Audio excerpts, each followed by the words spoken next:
जय भारत दोस्तों। Class 10th के सोशल साइंस के अंतर्गत आने वाली बुक हमारी अर्थव्यवस्था का पहला चैप्टर अर्थव्यवस्था एवं इसके विकास के इतिहास के बारे में हम पढ़ रहे हैं और आज हम इस चैप्टर के 5th पार्ट को आगे बढ़ाएंगे।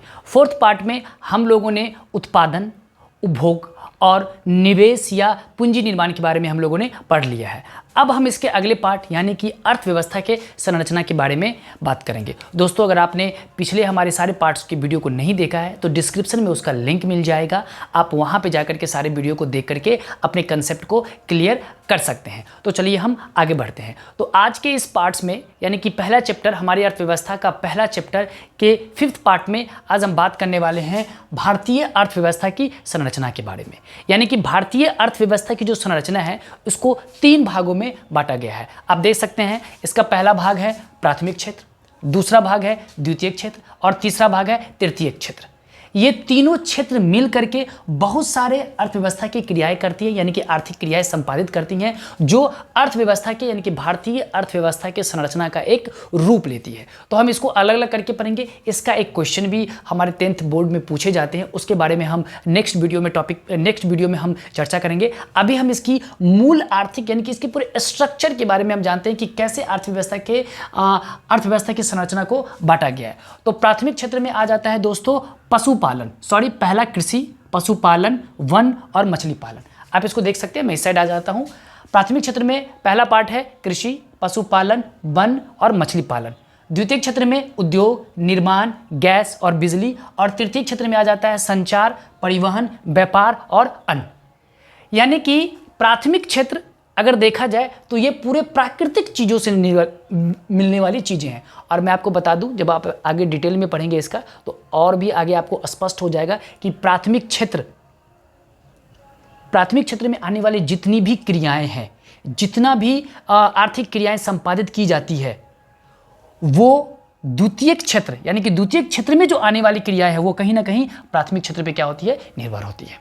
यानी कि द्वितीयक क्षेत्र में यानी कि प्राथमिक क्षेत्र में हम प्रारंभिक क्रियाएं करते हैं, जैसे कृषि में फसल का उत्पादन करना, अनाज उत्पादन करना, वो सारी उत्पादन की क्रियाएं जो होती हैं वो किस में आता है, प्राथमिक क्षेत्र में। अगर हम पशुपालन करते हैं तो वही प्राकृतिक क्षेत्र में आते हैं। पशुपालन में आप गाय पालन कर लो, बकरी पालन कर लो, भेड़ पालन कर लो, जो भी कर लो वो सबका सब आता है प्राथमिक क्षेत्र में। तीसरा वनोत्पादन यानी कि लकड़ी को काट करके उससे आप उद्योग उसका निर्माण करना, क्योंकि हमारी जो पहले के जो आदिवासी हम लोग जो पहले जो जीव थे, जिस तरह के हम लोग प्राणी थे, वनों में रहते थे, वहीं से कंद फल फूल सब इकट्ठा करते थे, तो वो अभी भी बहुत सारी इलाकाओं में, आदिवासी इलाकों में होता है। तो वन से यानी कि वनों उत्पादन से जो हम अपने आर्थिक व्यवस्था को मजबूत करते हैं वो वन में आ जाता है। और अगला आ जाता है मछली पालन। आज भी गाँव में बड़े लेवल पे, छोटे लेवल पे, बड़े किसान सारे मतलब बहुत सारे लोग जो है पशुपालन करते हैं। तो ये सारी क्रियाएं यानी कि कृषि करके, खेती करके जो हम अपने फसलों का उत्पादन करते हैं, पशुपालन के द्वारा, वनोत्पादन करके,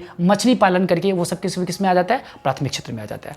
और द्वितीय क्षेत्र में इन सब सारी चीज़ों का उत्पादन होता है। जैसे दोस्तों मैं द्वितीय क्षेत्र के बारे में बात करूँ तो जैसे हम लोगों ने अगर खेत में अगर हमने अनाज गेहूँ उपजाया, क्या उपजाया, गेहूं, तो गेहूं का जो उत्पादन हमने किया वो हो गया आपको प्राथमिक क्षेत्र में, वो कृषि के अंतर्गत आ गया। अब उस गेहूं को ले जा करके जब हम फैक्ट्री में बिस्कुट बनाएंगे तो वो हमारा उद्योग में आ गया यानी कि द्वितीय क्षेत्र में आ गया। अगर हम खेत में कपास उपजाते हैं, क्या उपजाते हैं, कपास, तो वो प्राथमिक क्षेत्र यानी कि कृषि के अंतर्गत आ गया। और उस कपास को ले जा करके फैक्ट्री में हम रुई बनाते हैं, धागे बनाते हैं, फिर उसे हम वस्त्र का निर्माण करते हैं, तो वो द्वितीय क्षेत्र में आ गया यानी कि वो उस उद्योग में आ गया। क्लियर है ये कंसेप्ट? इस तरह की जितनी भी, तो आप मोटा मोटी देख लो, आप जितनी भी यानी कि इवन यहाँ पे मैंने खनन का नाम नहीं लिखा है, जो आपको अगले इसमें आएगा। जैसे अगर हम लोहे फैक्ट्री में बनाते हैं, लोहे को गला करके, लोहे जो जमीन के अंदर से जो खनिज पदार्थ के रूप में हमें निकलता है, वो भी प्राथमिक, खनन भी हमारे प्राथमिक क्षेत्र में ही आ जाता है। इसके बारे में हम आगे आपसे बात करने वाले हैं। तो आप देख लो कि जितनी भी यानी कि द्वितीय क्षेत्र में आने वाले जितनी भी चीज़ें हैं वो कहीं ना कहीं प्राथमिक क्षेत्र से ही मिल करके बनता है, उत्पादित किया जाता है। आप जितना भी चीज़ें आप देख लो, ठीक है। तो तृतीय क्षेत्र में आ गया उद्योग, निर्माण के अंतर्गत अगर हम कंस्ट्रक्शन का काम करते हैं, बहुत सारी फैक्ट्रियाँ बन रही होती है, बहुत सारा रोड का कंस्ट्रक्शन हो रहा होता है, हॉस्पिटल का कंस्ट्रक्शन हो रहा है, जितनी भी निर्माण संबंधी ब्रिज बना रहे होते हैं, मेट्रो का निर्माण चल रहा होता है, वो सबके से निर्माण आ जाता है। गैस से रिलेटेड यानी कि गैस जो भी गैस का हम उत्पादन करते हैं, एलपीजी का, सीएनजी का, वो सबका सब द्वितीय क्षेत्र में आता है। बिजली का हम उत्पादन करते हैं, वो भी किस में आ जाता है, द्वितीयक क्षेत्र में आ जाता है। और तृतीयक क्षेत्र जो होता है दोस्तों, वो कहीं ना कहीं द्वितीयक क्षेत्र पर निर्भर होता है, यानी कि ये सेवा का क्षेत्र आ जाता है। जैसे हमने गेहूं लिया प्राथमिक क्षेत्र में, द्वितीय क्षेत्र में हमने उसका बिस्कुट बनाया तो वो उद्योग में आ गया, यानी कि द्वितीय क्षेत्र में आया। और उसको अगर हम किसी दुकानदार से खरीदे तो दुकानदार से जो खरीदे वो दुकानदार, उन्होंने क्या किया, व्यापार किया। उन्होंने क्या किया, व्यापार किया। हमने बस बनाया, ये आपको द्वितीय क्षेत्र में आ गया। अब ये बस परिवहन के रूप में हमारे काम आ रहा है, सामान को ढोने में, हमें ले जाने में, एक जगह से दूसरे ले जाने में, उन सब चीज़ों को ले जाने में वो क्या कर रहा है, हमारी आवश्यकताओं को पूर्ति कर रहा है, तो वो तृतीय क्षेत्र में आ जाएगा। तो आप क्या देख रहे हैं कि द्वितीय क्षेत्र प्राथमिक क्षेत्र पर निर्भर है और तृतीय क्षेत्र भी किस पर निर्भर है, द्वितीय क्षेत्र पर निर्भर है। और अगर तीनों को मिला दे, क्योंकि अगर गेहूं का उत्पादन नहीं होगा तो बिस्कुट नहीं बनेगी, बिस्कुट नहीं बनेगी तो व्यापार नहीं होगा। आप समझ रहे हैं, तीनों कनेक्टेड है, समझ रहे हैं ना इसको। तो उसमें संचार में क्या आ जाता है, संचार में आ जाता है हम जो आजकल कम्युनिकेशन का इस्तेमाल कर रहे हैं, रेडियो का इस्तेमाल कर रहे हैं, टीवी का इस्तेमाल कर रहे हैं, इंटरनेट का इस्तेमाल कर रहे हैं, आप इंटरनेट पर यूट्यूब पे हमारी वीडियो को देख रहे हैं, वो सब के सब किस में आ जाएगा, संचार में आ जाएगा। तो संचार में आ जाने वाली जितनी भी क्रियाएं हैं वो सब किस में आ जाती हैं, तृतीय क्षेत्र में आ जाती है। अन्न में आपको अन्न के रूप में जो सेवा के क्षेत्र में आ जाता है, जैसे मैं एज ए टीचर हूँ, आपको अभी पढ़ा रहा हूँ तो मैं एक सेवा दे रहा हूँ। कोई डॉक्टर है, वो आपका इलाज करता है तो वो भी सेवा दे रहा है, वो भी तृतीय क्षेत्र में आएगा। कोई वैज्ञानिक है, वो देश के लिए काम कर रहा है तो वो भी तृतीय क्षेत्र में आ जाएगा। कोई ड्राइवर है जो गाड़ी चला रही है तो वो भी क्या आ जाएगा, तृतीय क्षेत्र में आ जाएगा। तो ये सब सिर्फ अन्य वाले में आ जाते हैं। तो ये हो गया आपको भारतीय अर्थव्यवस्था की संरचना।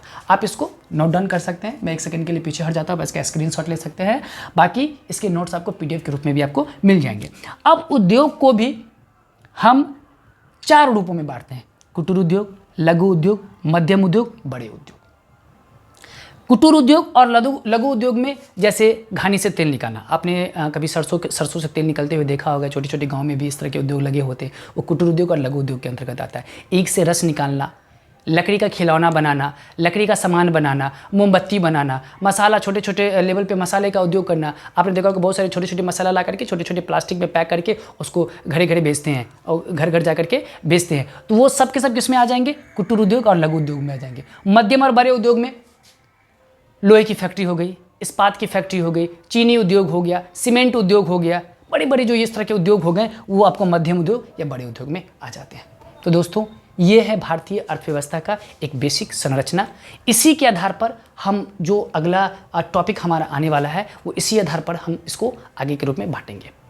आपको जो 10th क्लास में आपके जो एग्जामिनेशन में जो 10th क्लास के क्वेश्चन पूछे जाते हैं उसमें भारतीय अर्थव्यवस्था की संरचना या भारतीय अर्थव्यवस्था के क्षेत्र के बारे में पूछे जाते हैं। क्षेत्र भी हमारा यही हो गया, प्राथमिक क्षेत्र, द्वितीय क्षेत्र और तृतीय क्षेत्र, और ये हमारे अर्थव्यवस्था की क्या हो गई, संरचना भी हो गई। तो दोस्तों आज के इस टॉपिक में इतना ही।